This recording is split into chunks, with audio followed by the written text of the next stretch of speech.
नमस्कार साथियों, मैं अभिषेक तिवारी रक्षा एकेडमी की तरफ से आपका हार्दिक स्वागत करता हूं। जैसे कि हम पिछली क्लास में पढ़ रहे थे, किसके बारे में? पिछली क्लास में हम पढ़ रहे थे आर्टिफिशियल इंटेलिजेंस के बारे में कि आर्टिफिशियल इंटेलिजेंस जो होता है, जो आपकी कृत्रिम बुद्धिमत्ता होती है, वो क्या होता है, किस प्रकार से उसके कॉन्सेप्ट थे, सारे कॉन्सेप्ट जो कि आपके प्री के हिसाब से जरूरी थे वो हम पढ़ चुके थे।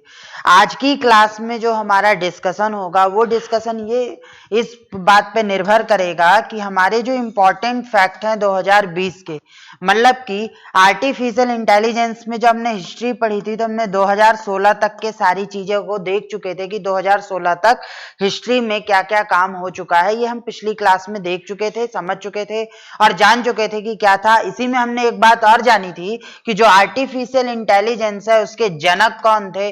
उसके जनक थे आपके जॉन मैकार्थी जी। और इन्होंने आर्टिफिशियल के लिए क्या काम किया था? इन्होंने आर्टिफिशियल की डेफिनेशन दी, आर्टिफिशियल के लिए सबसे पहले एक प्रोग्रामिंग लैंग्वेज का विकास किया।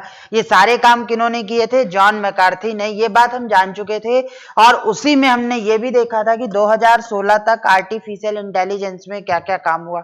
अब बात यहाँ पर इस बात से जुड़ जाती है कि जो हमारा आर्टिफिशियल इंटेलिजेंस था, तो 2016 के बाद क्या काम रुक गए थे या काम बिल्कुल भी नहीं हो रहे थे?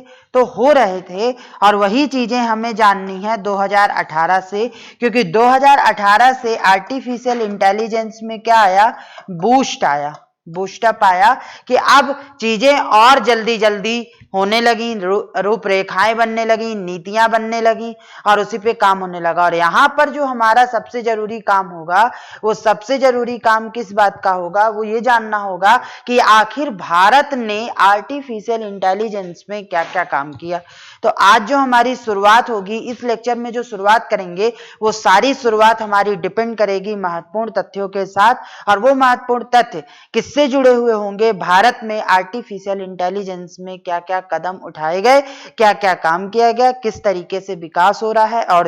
और ये जो सारी चीजें हैं, इसके बारे में आप एक बात याद रखना कि आज का जो लेक्चर है वो आपके लिए बहुत ज्यादा इंपॉर्टेंट है। इसलिए इस लेक्चर को आप बीच में स्किप करके छोड़कर बिल्कुल भी मत जाना। जैसे मैंने पिछली क्लासेस में, यूट्यूब की क्लासेस पे देखा है कि कुछ बच्चे तो कंटिन्यू शुरू से लेके एंड तक की पूरी क्लास देखते हैं, लेकिन कुछ बच्चे ऐसे होते हैं जो आधी क्लास देखकर चले जाते हैं।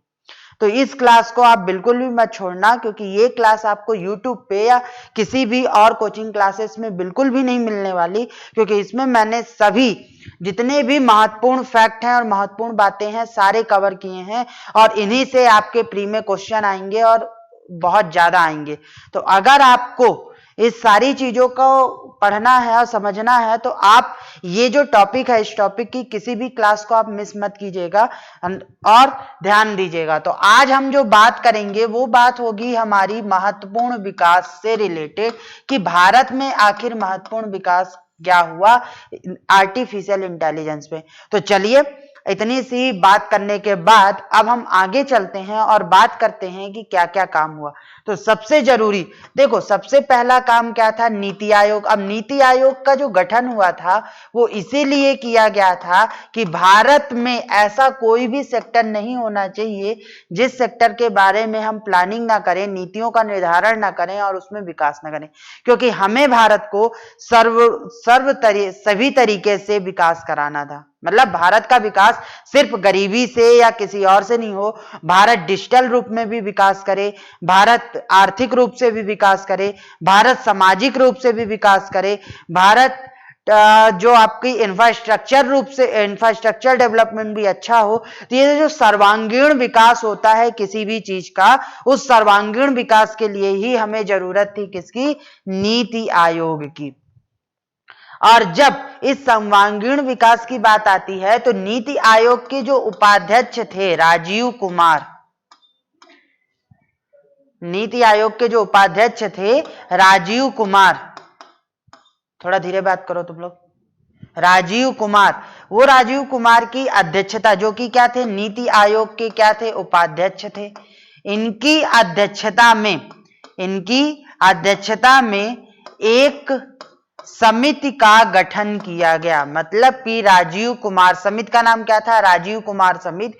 तो नीति आयोग ने राजीव कुमार की अध्यक्षता में एक समिति का गठन किया और उस समिति का मेन मकसद क्या था? उस समिति का मेन मकसद था एआई के लिए, मतलब आर्टिफिशियल इंटेलिजेंस के लिए नीति का निर्धारण करना, उसके लिए एक मानक स्टैंडर्ड तय करना कि आप इसी स्टैंडर्ड की कोई डिवाइस को ही आप क्या बोलोगे? आर्टिफिशियल इंटेलिजेंस में रखोगे, मानक निर्धारित करना, और उसके लिए विकास को देखना कि किस प्रकार से आर्टिफिशियल इंटेलिजेंस पे विकास हो सकता है।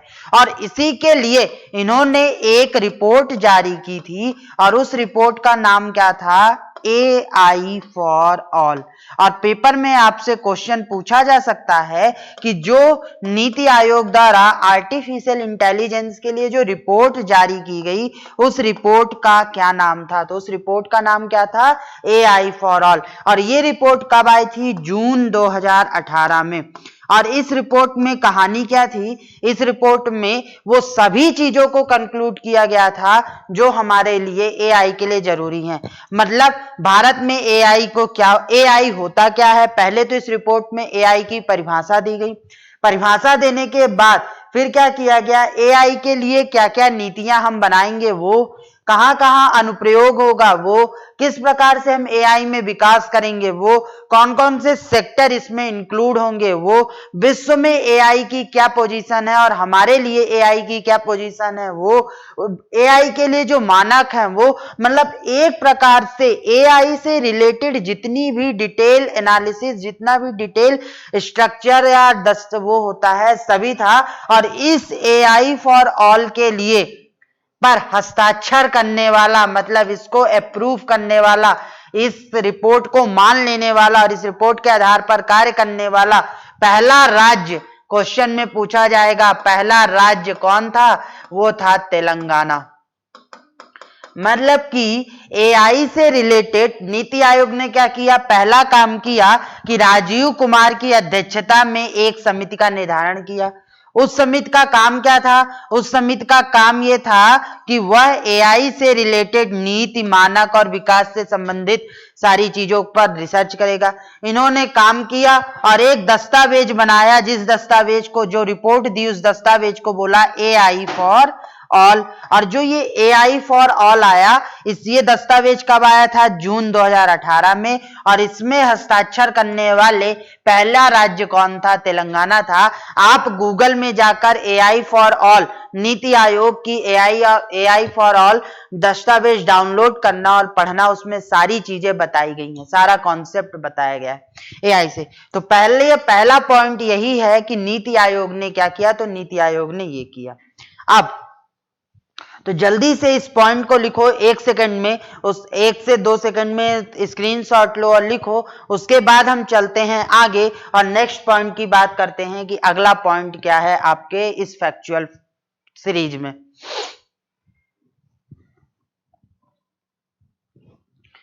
नेक्स्ट अगले पॉइंट में आते हैं। तो सबसे पहले दूसरा पॉइंट क्या था कि अब देखो क्या होता है, जब भी हम किसी भी चीज को अपने देश में, अपने उसमें लागू करते हैं, तो उसका पहला पॉइंट ये होता है कि हम उसके लिए एक ऐसी नियामक संस्था बनाएं जो कि उस पर रूल, रेगुलेशन और मानक को तय करे।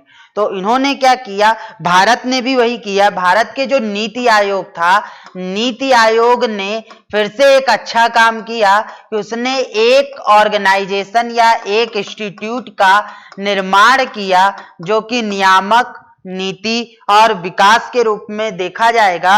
और इसका नाम था ICTAI। ICTAI इस संस्था को बनाया। देखो क्या होता है कि जब भी हम किसी भी चीज का नीति, जैसे हमें अगर बैंकिंग सेक्टर में रिफॉर्म करना था, बैंकिंग सेक्टर में वो बनाना था, तो हमने सबसे पहले रूल्स बनाए। तो वो आपके क्या थे? बैंकिंग के लिए आरबीआई एक्ट 1935। फिर हमने क्या किया कि जब आरबीआई एक्ट 1935 बना दिया, तो उसके बाद हमने अगला काम क्या किया? उसमें अगला काम हमने आरबीआई बनाया। अब हमने जब एक इंस्टीट्यूट बना दिया और उसको बोल दिया कि आपको भारत में पूरे बैंकिंग सेक्टर से रिलेटेड जो भी रिफॉर्म, जो भी नई चीजें, जो भी प्रॉब्लम्स, जो भी चीजें होंगी बैंकिंग सेक्टर से, वो आप डील करोगे। बता दिया। तो अब वो काम कौन देखता है? आरबीआई देखता है। तो उसी तरीके से यहां पर नीति आयोग ने क्या किया, एक समिति बनाई, दस्तावेज बनाया और काम को पूरा कर दिया। फिर उसने क्या किया, अगला काम क्या था, एक ऐसा इंस्टीट्यूट बनाना जो कि आपको ट्रेनिंग भी दे, मतलब ऐसे ट्रेनिंग भी दे, विकास भी करे, मानक स्टैंडर्ड भी तय करे, और अलग अलग जो इंस्टीट्यूट हैं उनमें खुलने वाले सभी प्रकार के एआई से रिलेटेड इंस्टीट्यूट को भी वो संचालित करे।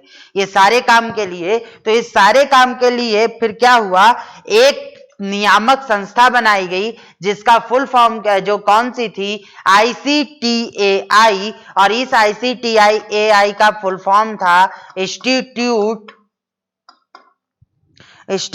या इसको इंस्टीट्यूट से नहीं लिखो, इंटरनेशनल, I से इंटरनेशनल, C से centre, international centre for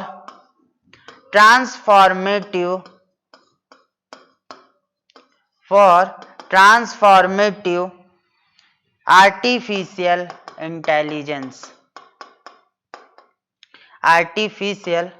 intelligence. मतलब कि ये आपकी जो संस्था थी, ये संस्था इंटरनेशनल संस्था थी और इसका फुल फॉर्म ये था। इसका जो हेडक्वार्टर बनाया गया, ये हेडक्वार्टर बनाया गया आपका बेंगलोर में। क्वेश्चन पूछा जा सकता है कि इसका हेडक्वार्टर कहां बना, बेंगलोर में।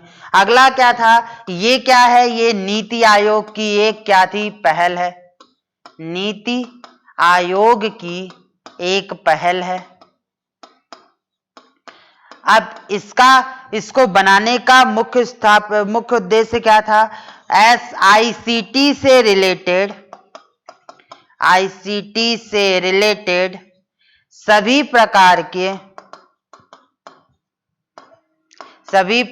की नीतियों का निर्धारण करना,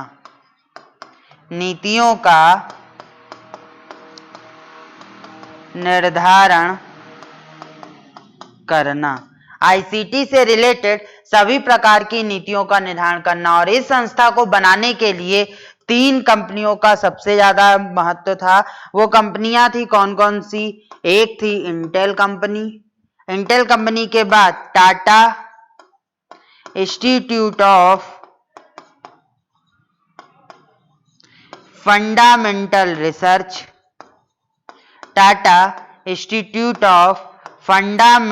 रिसर्च, एक और संस्था, और तीसरी सबसे इंपॉर्टेंट संस्था कौन थी, नीति आयोग। मतलब इन 3 लोगों ने मिलकर इस संस्था को बनाने में भूमिका निभाई थी। ये 3 ही लोग थे जो इन संस्था को मिलकर बनाया था। अब इस संस्था का कार्य क्या करना था, इस संस्था का काम क्या था, एआई से रिलेटेड सारे शोध को करना, जो भी रिसर्च, जो भी प्रॉब्लम्स आएंगे उनको शोध करना, मानक निर्धारित करना, प्रशासन, शिक्षा, स्वास्थ्य, आपका सुरक्षा, रक्षा, मैन्युफैक्चरिंग, जितने भी अनुप्रयोग हम पढ़ते हैं, सारे अनुप्रयोग एआई से रिलेटेड जो भी होंगे, उन सभी अनुप्रयोग के लिए जिम्मेदार कौन होगा, ये होगा, और ये सारी चीजों को देखेगा और करवाएगा। तो ये जो था, ये एक आईसीटीआई आपका एक इंपॉर्टेंट पार्ट है एआई का। तो इसकी भी जल्दी से आप स्क्रीनशॉट लीजिए। उसके बाद हम चलते हैं आगे और नेक्स्ट पॉइंट के बारे में बात करते हैं कि वो पॉइंट कौन सा है।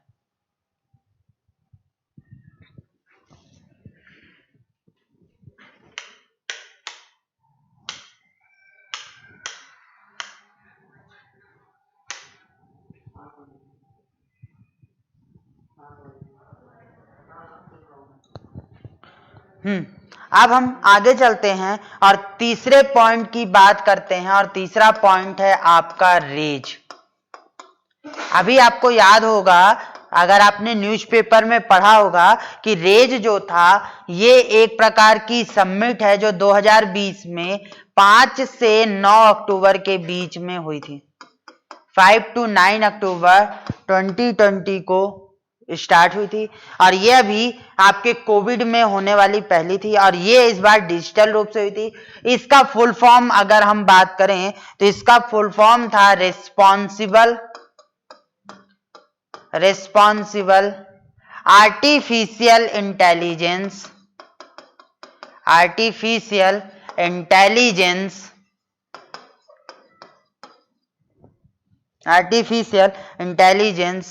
Social empowerment,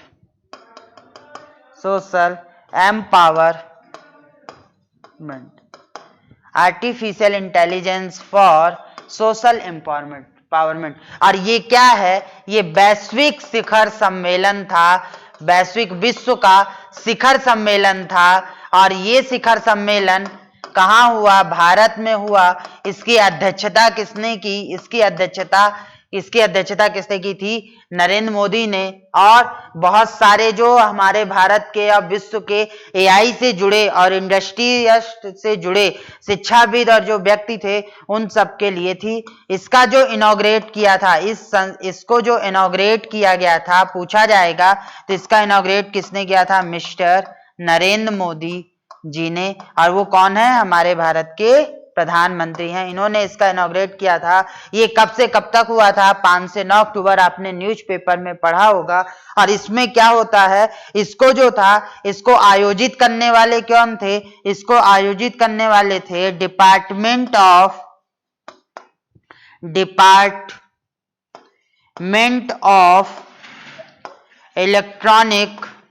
electronics and information technology ministry, information technology ministry.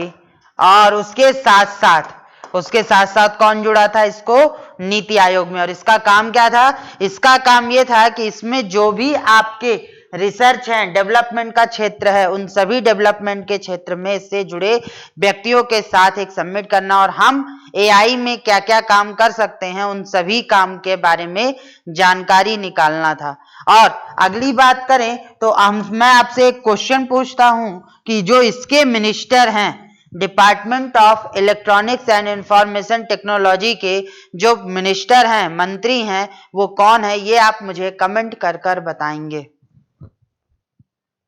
अगली बात, अगले पॉइंट पे चलें तो अगला पॉइंट आता है आपका एनआईसी। राष्ट्रीय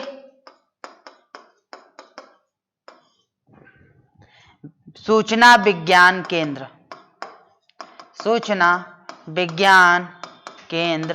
एनआईसी। अब एनआईसी ने भी कुछ काम किया होगा क्योंकि एनआईसी भी तो हमारा क्या है? साइंस एंड टेक से जुड़ा हुआ, मतलब कि इंफॉर्मेशन टेक्नोलॉजी से जुड़ा हुआ एक महत्वपूर्ण व्यक्ति थे, महत्वपूर्ण संस्था है। तो जब ये था तो इसने क्या किया? इसने एआई से रिलेटेड एक सेंटर ऑफ एक्सीलेंस की स्थापना की, सेंटर ऑफ एक्सीलेंस की स्थापना की। और जिसका काम क्या था? एआई से जुड़े कामों को करना था, स्थापना की। और इसका काम क्या था? इस सेंटर का काम क्या था? एआई से जुड़ी सारी चीजों को देखना और डिजाइन करना इसका मुख्य काम था और यही इंपॉर्टेंट था। नेक्स्ट, 5वें पॉइंट की बात करें, नेक्स्ट पॉइंट की, तो फिर बीएचयू ने क्या काम किया? बीएचयू मतलब जो विश्व वो थी आपकी बनारस हिंदू यूनिवर्सिटी है, इसने क्या किया? इसने एआई में पीजी प्रोग्राम मतलब पोस्ट ग्रेजुएशन देने का फैसला लिया। और पोस्ट ग्रेजुएशन कराने वाला ये पहला यूनिवर्सिटी, पहला विश्वविद्यालय है जिसने बीएचयू ने एआई में पीजी प्रोग्राम की शुरुआत की। और इसके लिए इन्होंने एक समिति को भी बनाया और उस समिति का नाम क्या था? उस समिति का नाम है आपका प्रोफेसर आनंद मोहन समिति, प्रोफेसर आनंद मोहन समिति बनाई। और ये जो प्रोफेसर आनंद मोहन समिति है, इस समिति का मुख्य कार्य क्या था? इस समिति का मुख्य कार्य था कि जो हम एआई में बीएचयू पीजी प्रोग्राम चालू करने वाला है, उस प्रोग्राम के बारे में पूरी जानकारी, कैसे कैसे कोर्स होंगे, सिलेबस क्या होगा, किस तरीके का फीस स्ट्रक्चर होगा, कौन कौन इसके लिए जो डिपार्टमेंट बनेगा उसमें क्या क्या स्ट्रक्चर होंगे, तो ये चीज। तो आपसे क्वेश्चन यही पूछा जाएगा कि भारत में ऐसा कौन सा विश्वविद्यालय है जिसने एआई में पीजी प्रोग्राम चालू करना स्टार्ट किया है? तो पीजी प्रोग्राम एआई में चालू करने वाला कौन था? बीएचयू था। अब जब भारत की बात होती है तो फिर सवाल ये भी उठता है कि विश्व में ऐसा कौन सा व्यक्ति था, ऐसा कौन सी यूनिवर्सिटी है जो कि एआई पर आपका वो करती है, कोर्स चलाती है। तो आपको याद रखना है, भारत के सहयोग से दुबई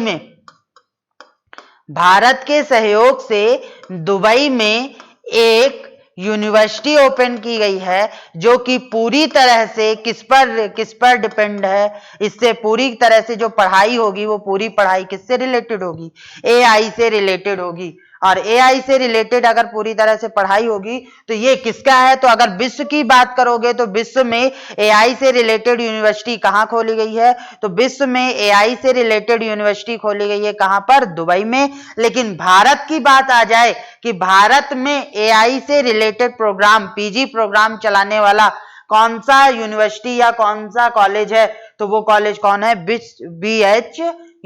अब जब यहां पर हम बात कर लेते हैं तो फिर क्या हुआ कि हमने कॉलेज की तो बात हो गई, लेकिन एक बुनियादी शिक्षा भी तो दी जानी चाहिए। तो बुनियादी शिक्षा देने के लिए हमारे यहाँ क्या है, दो संस्थाएं बहुत इंपॉर्टेंट होती हैं, एक KVS हो गया और एक CBSE हो गया। अब इन दोनों ने भी कुछ ना कुछ काम किया होगा, क्योंकि अगर हम बेसिक शिक्षा नहीं देंगे एआई में तो लोगों को यही नहीं पता चलेगा कि आखिर एआई क्या होता है। तो बच्चों को ग्राउंड लेवल से सिखाने के लिए, बुनियादी रूप से सिखाने के लिए सबसे पहले केंद्रीय विद्यालय जो संगठन था KVS, इसने क्या किया, इसने कंपलसरी कर दिया कि अब 8th स्टैंडर्ड में आपके 8th क्लास से एआई का चैप्टर पढ़ाया जाएगा। और इसके लिए उसने सभी CBSE स्कूलों को बोल दिया कि आप वो 8th स्टैंडर्ड में एआई को पढ़ाओगे और उसके लिए आप मान्यता भी हमसे लोगे कि हम इसको पढ़ा सकते हैं। दूसरी बात, तो इन्होंने जो किया, तो इन्होंने किस क्लास के लिए किया, 8th क्लास से किया, एआई का एक चैप्टर जोड़ दिया। लेकिन CBSE ने क्या किया, CBSE ने इसकी बात मानी और 8th क्लास का तो शुरू कर दिया, लेकिन CBSE ने भी एक कहा कि अब हम 11th क्लास में एक सब्जेक्ट जोड़ देंगे एआई से रिलेटेड। मतलब कि जैसे हम अपने 11th क्लास में सब्जेक्ट चूज करते हैं, मैथ हो गया, फिजिक्स हो गया, बायोलॉजी हो गया, आर्ट हो गया, कॉमर्स हो गया, तो ये जो सब्जेक्ट हम चूज करते थे उसी तरीके से अब हमें एक सब्जेक्ट और मिलेगा। वो सब्जेक्ट कौन सा होगा, एआई का। और इसके लिए जो सब्जेक्ट लोगे, तो आप देखो, इसके लिए जब सब्जेक्ट लोगे तो मैथ, कॉमर्स, आर्ट और साइंस, इनके तो फैकल्टी मिल जाते हैं। इनके लिए हमें कोई एक नियामक हमारे लिए कौन था, जो NIC और CBSE हैं, ये देख रहे थे। लेकिन यहां पर क्या हुआ कि जो भी स्कूल एआई से रिलेटेड कोर्स को चालू करता है सेंट्रल का, वो उस स्कूल को इसके लिए अलग से मान्यता लेनी पड़ेगी, क्योंकि एआई एक ऐसा टॉपिक है जिसके लिए अगर हम मान्यता नहीं लेंगे तो ये एक टेक्निकल पोर्शन के लिए फिर फैकल्टी चाहिए, उसके लिए एक इंजीनियर चाहिए जो आपको पढ़ा सकें, सिखा सकें। तो इसके लिए उनको क्या बोला गया कि आप 11th क्लास से सब्जेक्ट तो जोड़ोगे, एआई से रिलेटेड एक नया सब्जेक्ट जोड़ दोगे, और उसके साथ साथ आप क्या करोगे, सेंटर खोलने के लिए आपको हमसे मान्यता भी लेनी पड़ेगी। तो कॉलेज में किसने शुरू कर दिया, BHU ने। लेकिन स्कूल लेवल पर, ग्राउंड लेवल पर पहले तो 8th स्टैंडर्ड की बात आई और कौन आ गया, KVS आ गया। और जब 11th स्टैंडर्ड की बात आई तो कौन आ गया, CBSE आ गया। और इन दोनों ने किया, और ये दोनों चीजें जो भारत ने अभी नई शिक्षा नीति अपनाई है, जो भारत ने नई शिक्षा नीति लाई है, उस शिक्षा नीति के आधार पर होगा। अब जब इतना काम हो गया तो फिर हमारा जो बॉलीवुड है वो कैसे अछूता रहता है एआई से रिलेटेड में, तो उससे भी क्वेश्चन आपका बनेगा। तो उसमें क्या हुआ कि एआई से रिलेटेड जो काम थे वो सारे काम अब कौन देखेगा, तो ये तो हो गए आपके स्कूल और कॉलेज की बात। एक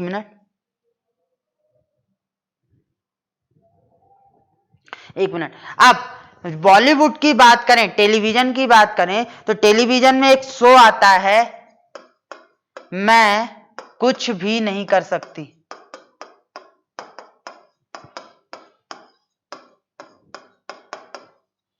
मैं कुछ भी नहीं कर सकती, ये एक टेलीविजन शो है। देखा भी होगा, बहुत लोगों ने देखा होगा। तो ये क्या है कि मैं कुछ भी कर सकती, सॉरी, मैं कुछ भी कर सकती हूं, गलत लिख गया था, मैं कुछ भी कर सकती हूं। और ये जो टेलीविजन शो है, ये एक्चुअल में जो हमारे युवा वर्ग हैं, चाहे वो गर्ल्स हो या बॉयज हो, उनकी रिलेशनशिप, उनकी प्रॉब्लम्स और उससे रिलेटेड चीजों के बारे में बताता है। और इस सीरियल ने एआई को अपनाने वाला, इस सीरियल ने एआई को अपनाने वाला पहला सीरियल है।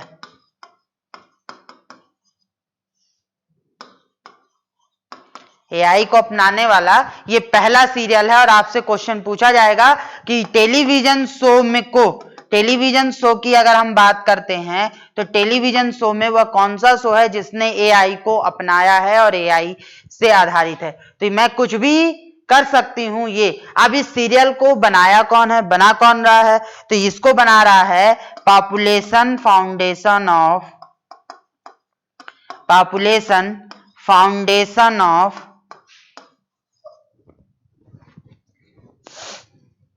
ऑफ इंडिया के द्वारा इसको प्रोड्यूस किया जा रहा है, बनाया जा रहा है। इसकी खासियत क्या है कि इसमें जो आपके यंगस्टर होते हैं, मतलब कि यंग एज वाले जो बच्चे होते हैं आफ्टर 13 ईयर वाले और 28 तक के, उनकी रिलेशनशिप, उनकी प्रॉब्लम्स, उनके माइंड में जो चीजें चलती हैं, उन सारी चीजों का एक सॉल्यूशन दिया जाता है। और यहीं पर इसने जो एआई शुरू किया, तो इसने किस नाम से एआई शुरू किया? Doctor Sneha chatbot. याद रखना, डॉक्टर स्नेहा चैटबॉट नाम से है। और ये जो चैटबॉट नाम से बना हुआ है, ये पूरा एआई से रिलेटेड है। इसे बनाया किसने है? इसे बनाया है यूके, उत्तराखंड नहीं, यूनाइटेड किंगडम की कंपनी एआई फॉर गुड ने। और यहां पर क्या होता है? यहां पर आपको सारे सवाल के जवाब मिलते हैं।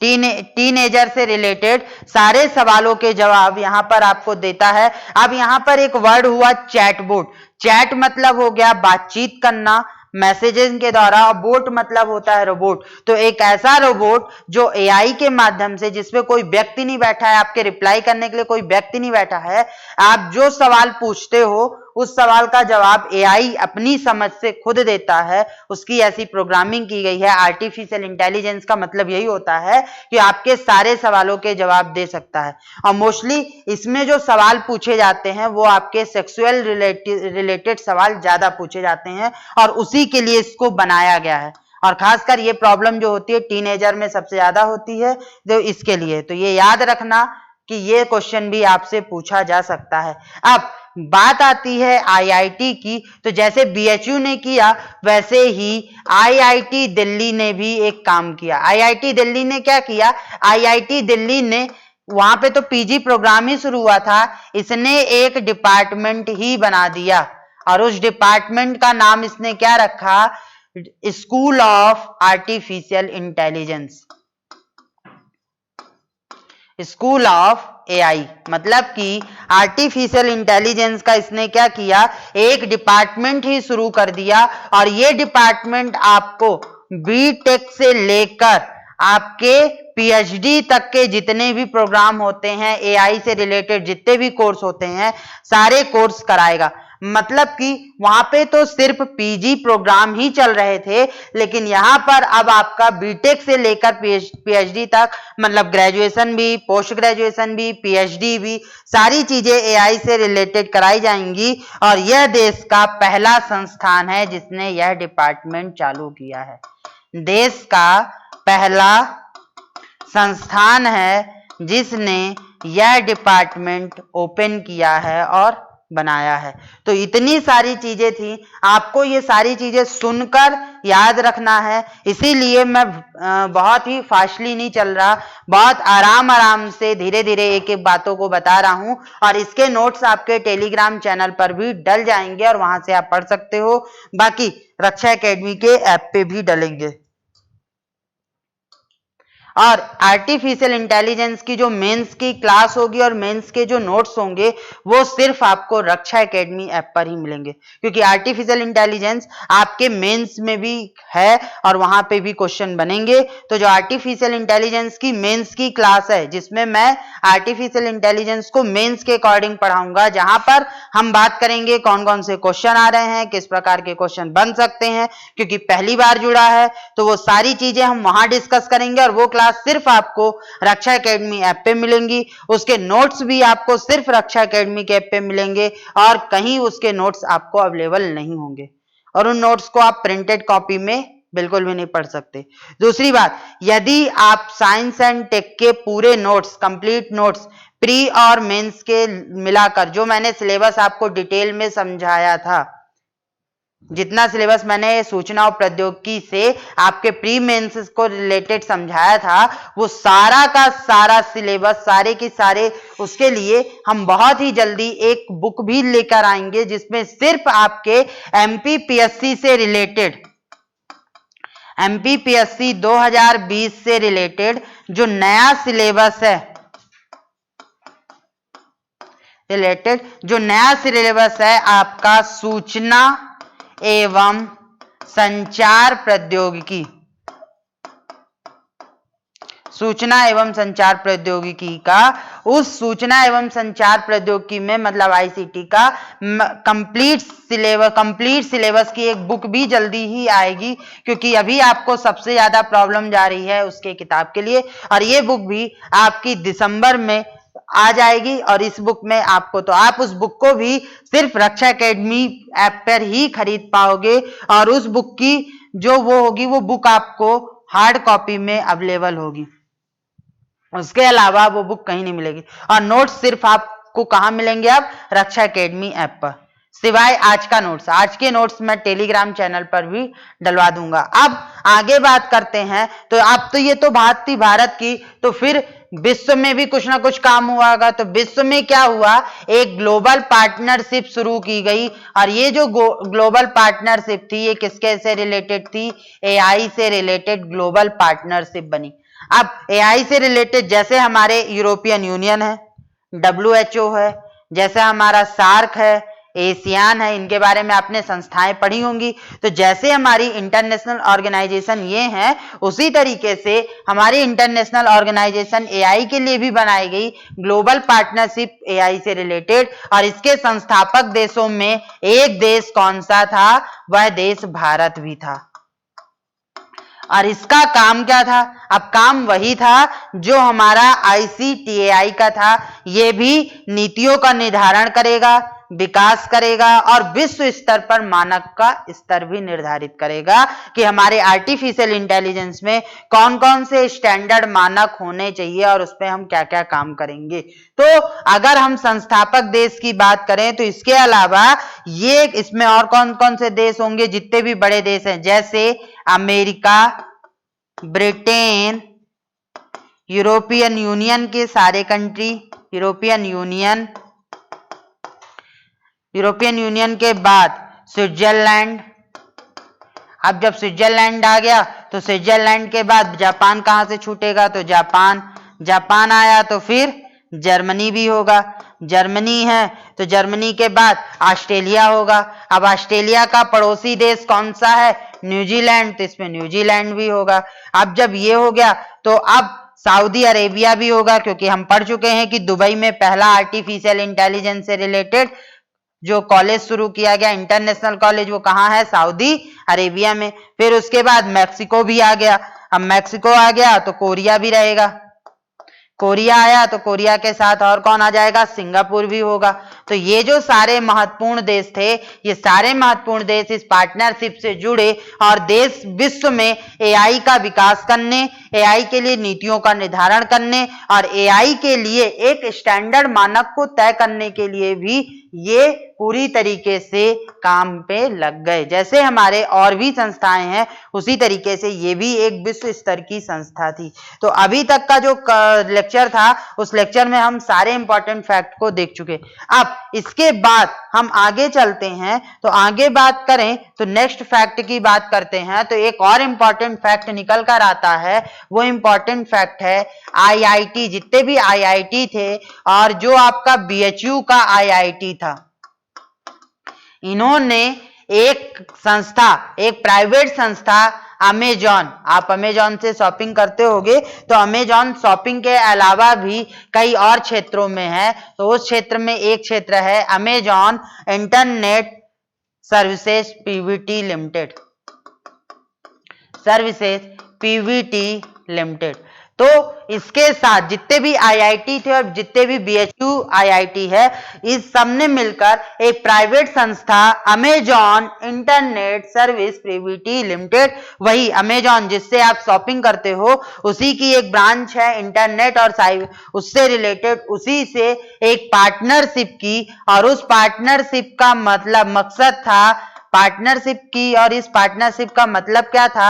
इस पार्टनरशिप का मतलब था रिसर्च लैब को बनाना, रिसर्च लैब डेवलप करना। और कहां डेवलप होंगी ये रिसर्च लैब? ये सारी रिसर्च लैब कहां डेवलप होंगी? आईआईटी में और बीएचयू आईआईटी में। और ये रिसर्च लैब किससे जुड़ी होंगी? एआई से, मशीन लर्निंग से और रोबोटिक्स से। इन सब कामों के लिए ही इस रिसर्च लैब का प्रयोग किया जाएगा। तो ये एक रिसर्च लैब बनाई गई। वो रिसर्च लैब किसके लिए बनाई गई? आईआईटी, बीएचयू और एआई के लिए। और ये किसने बनाई? अमेजॉन ने बनाई। कहां कहां बनाएगा? जितनी भी आईआईटी और बीएचयू आईआईटी देश में खुले हुए हैं वहां पर। अब आगे बढ़ें तो अब सबसे इंपॉर्टेंट होती है एक राज्य की बात करते हैं। तो राज्य की बात करोगे तो अभी हमने पढ़ा था कि जो एक दस्तावेज आया था, उस दस्तावेज पर साइन किसने किया था? साइन करने वाला मतलब दस्तावेज क्या था? AI for all. कब आया था? जून 2018 में। कौन लेकर आया था? नीति आयोग लेकर आया था। किस लिए लेकर आया था? एआई से रिलेटेड सारे मानक, स्टैंडर्ड, पूरी रिसर्च लेकर आया था। तो इस दस्तावेज पर हस्ताक्षर करने वाला पहला राज्य कौन था? पहला राज्य तेलंगाना था। ये बात तो हम समझ चुके थे। तेलंगाना ने एक काम और किया कि इसने 2020 को, जो कि हमारे लिए एक काला वर्ष है, यहां पर कोविड-19 की वजह से इसने उसको किस में बदल दिया? एआई के लिए, एआई ईयर कर दिया। मतलब ये आर्टिफिशियल इंटेलिजेंस ईयर के रूप में भी मनाया जाएगा। मतलब कि यहां पर क्यों मनाया गया? क्योंकि देखो, जब हमारे देश में जब भी हम जो आप होते हैं, जब हमारे यहाँ पे हमारे सामने कोई प्रॉब्लम आती है, तो या तो हम उस प्रॉब्लम का सॉल्यूशन ढूंढते हैं या फिर हम उसका शॉर्टकट ढूंढते हैं। अब हमारे सामने जो कोविड की प्रॉब्लम आई, तो उसके लिए हमारे पास सॉल्यूशन तो कुछ था नहीं, हम उसका शॉर्टकट ही ढूंढ सकते हैं। तो शॉर्टकट ढूंढने के लिए हमने क्या किया कि देखो, कोविड-19 में क्या था? अगर एक व्यक्ति किसी दूसरे व्यक्ति के संपर्क में आ रहा तो वो भी संक्रमित हो रहा था। तो इन्होंने क्या किया, इस वर्ष सारे देशों ने मिलकर अलग अलग अपने अपने तरीके से एआई से रिलेटेड मशीनें बनानी शुरू की, और बहुत ज्यादा मशीनें बनी अलग अलग कामों के लिए, अलग अलग चीजों के लिए। तो इसके मन में, तेलंगाना के मन में एक ख्याल आया कि हम क्यों ना इस साल को, एआई में इतना डेवलपमेंट हुआ है तो इस साल को हम एआई ईयर घोषित कर दें, मतलब कृत्रिम बुद्धिमत्ता वर्ष घोषित कर दें।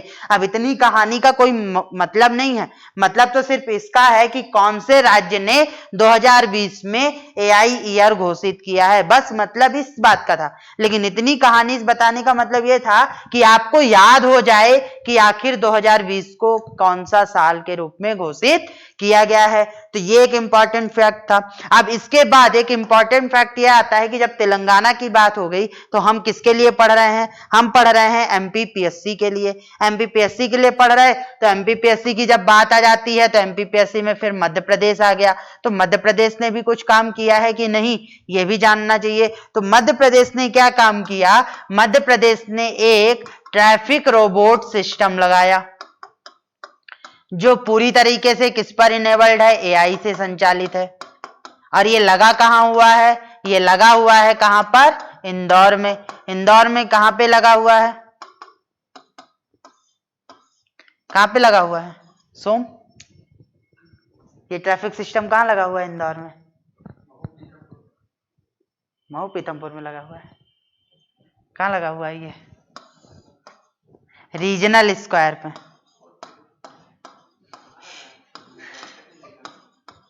रीजनल स्क्वायर पे ये लगाया गया है और वहां पे जो ट्रैफिक कंट्रोल होता है वो ट्रैफिक कंट्रोल किसके माध्यम से होता है? रोबोट के माध्यम से। और ये पूरा रोबोट एआई से। और उसकी खासियत ये है कि यहाँ पर अगर ट्रैफिक रूल्स आप तोड़ते हो तो इस रोबोट में जो कैमरे लगे हुए हैं आईज में, वो कैमरे आपको स्कैन करके पूरी रिपोर्ट आपके मोबाइल में तुरंत भेजते हैं, आपकी बिलिंग सिस्टम के साथ, मतलब चालान के साथ कि आपका इतना चालान कटेगा। तो ये जो है ये कहाँ लगा है? तो मध्य प्रदेश में। याद रखना कहाँ लगा हुआ है? इंदौर में।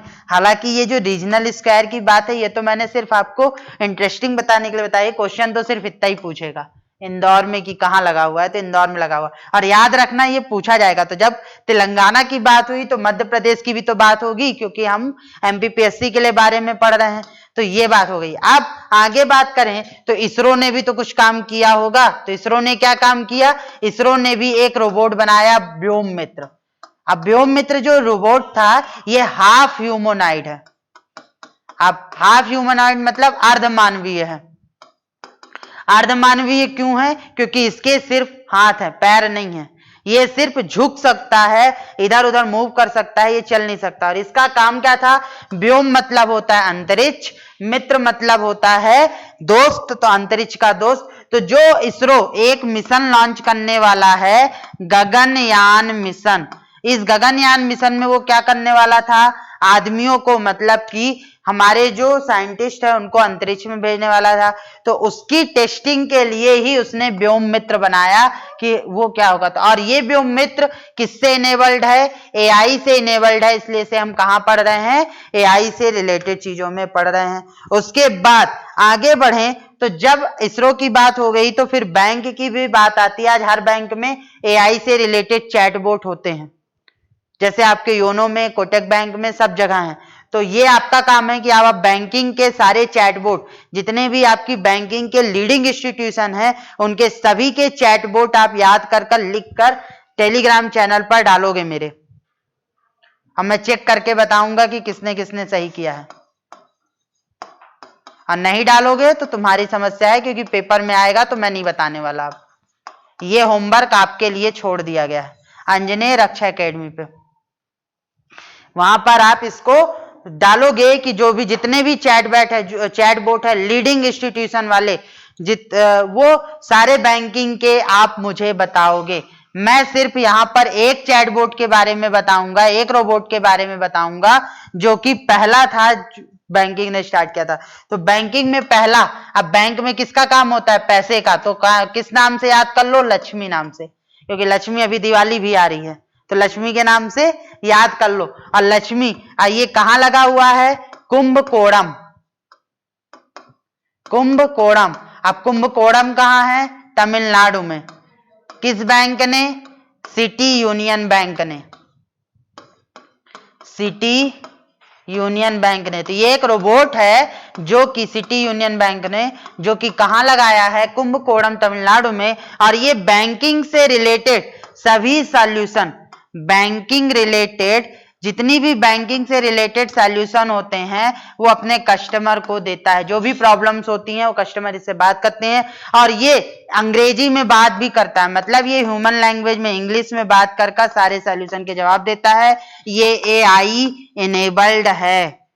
तो ये थी कहानी किसकी? बैंक की। और बचे हुए जितने भी बैंक के चैटबॉट हैं जो भी हैं, वो आप बताओगे कि बैंक ने क्या क्या काम किया है। अब जब बैंक की बात आ जाती है तो एक और आता है कि CAIR। अब CAIR क्या है?